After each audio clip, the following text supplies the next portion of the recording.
He soon got bored because no one was talking to him, and decided to walk to the village and over the bridge to the other villages and travel around the world. I'm Jerry. Spoke to the village. I spoke to the villagers. Also called Jerry. Everybody ignored him. Here is a good night story for children from my favorite childhood, favorite fairy tales and stories, available in many bookshops and libraries worldwide. I have forgotten the author, the writer, and the title, the name of the book. I read it either in kindergarten or in primary school. I call it a Tom and Jerry Goldfish story. It's a takeaway. That means D'Artagnan, Three Musketeers, one for all, and all for one. Together we stand, divided we fall. Once upon a time, two goldfishes called Tom and Jerry were both in a river close to a village where human beings lived. They grew up happily together and had a very nice, happy childhood with other fishes.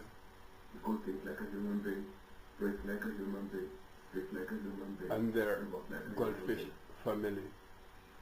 Tom was a curious, adventurous fish and spoke to every fish that passed by or he passed by.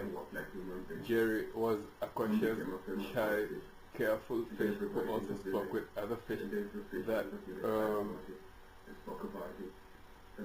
passed by him or that he passed by, but felt safest in his goldfish family. The river had a riverbank and a bridge over the riverbank. On the right, over which people crossed, to the other side, to the other villages on the left. The river swam often to the edge of the riverbank, on the right, at the bridge.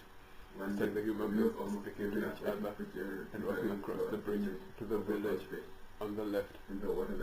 They often wished to think loud and speak and walk like the human beings. At first he thought, I must think loud like a human being. He thought and thought and thought until he could think loud like a human being. And then he heard people saying, look at that funny fish.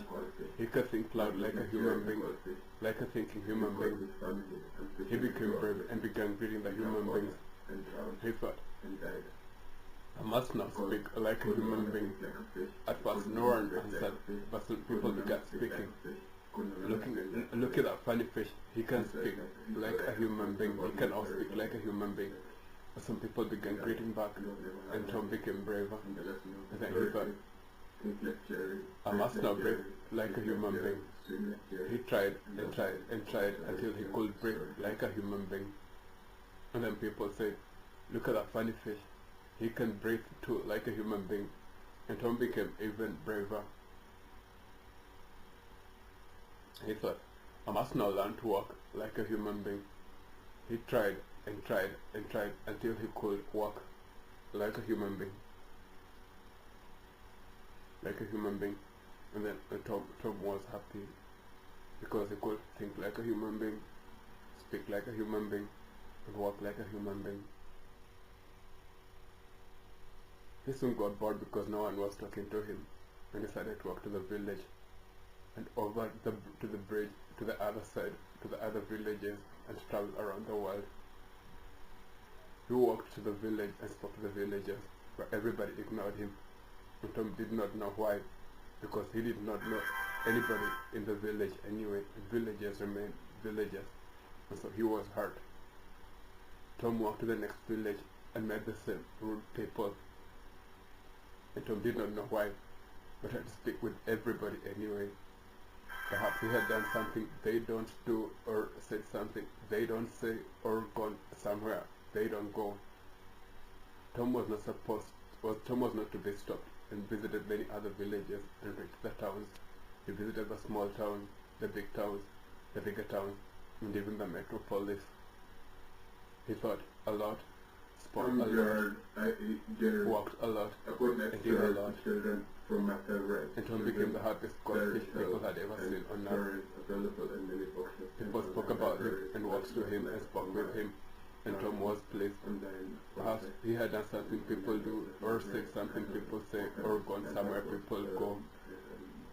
He could think like a human being, breathe like a human being, speak like a human being, and walk like a human being. Although Tom was a goldfish, which they think like human beings, breathe like human beings, speak like human beings, and walk like human beings.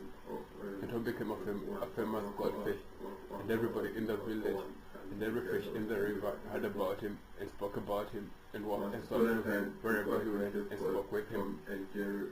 One day Tom became lonely and began missing home. He began missing Jerry the Goldfish and his goldfish family and the fishes in the river where he was born and grew up. He decided to go back home because it's always home is best. He walked and walked and walked until he reached the bridge over the river where he was born and grew up. He looked every day down into the river hoping to see Jerry.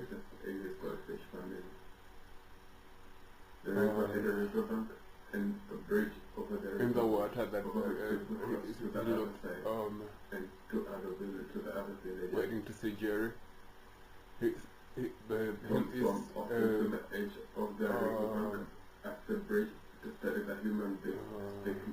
looked every day down into the river hoping to see Jerry, or a goldfish he knew, but none passed by. He waited and waited and waited by the side of Jerry. And as he was almost giving up waiting for Jerry, he suddenly saw an image of a goldfish in the water that looked like Jerry. He shouted and shouted and shouted, but Jerry did not shout back. Perhaps because he had done something goldfishes don't do, or said something goldfishes don't say, or gone somewhere goldfishes don't go. He jumped into the river to swim after the image of the goldfish that looked like Jerry the Goldfish, of his goldfish family and the fishes he grew up with. And drank water and drowned and died because he could no longer think like a fish, he could no longer breathe like a fish, he could no longer speak like a fish, he could no longer swim like a fish. He fell like a stone to the bottom of the river then and slept and died and was never heard of again. The lesson of the story is think like Jerry, think like breathe like Jerry, speak like Jerry, swim like Jerry, and that's the end of a fairy tale. He tried until he could walk like a human being out of the river onto the riverbank. And then Tom was happy because he could think like a human being, speak like a human being, and walk like a human being. He soon got tired because he soon got bored because no one was talking to him, and decided to walk to the village and over the bridge to the other villages and towns around the world. He walked to the village and spoke to the villagers, but everybody ignored him. And Tom did not know why, because he did not know anybody in the village anyway. The villagers remained villagers, and so he was not heard. Tom walked to the next village and met the same group of people, and Tom did not know why, but tried to speak with everybody anyway. Perhaps he had done something they don't do, or say something they don't say, or go somewhere they don't go. Tom was not to be stopped and visited many other villages and the towns.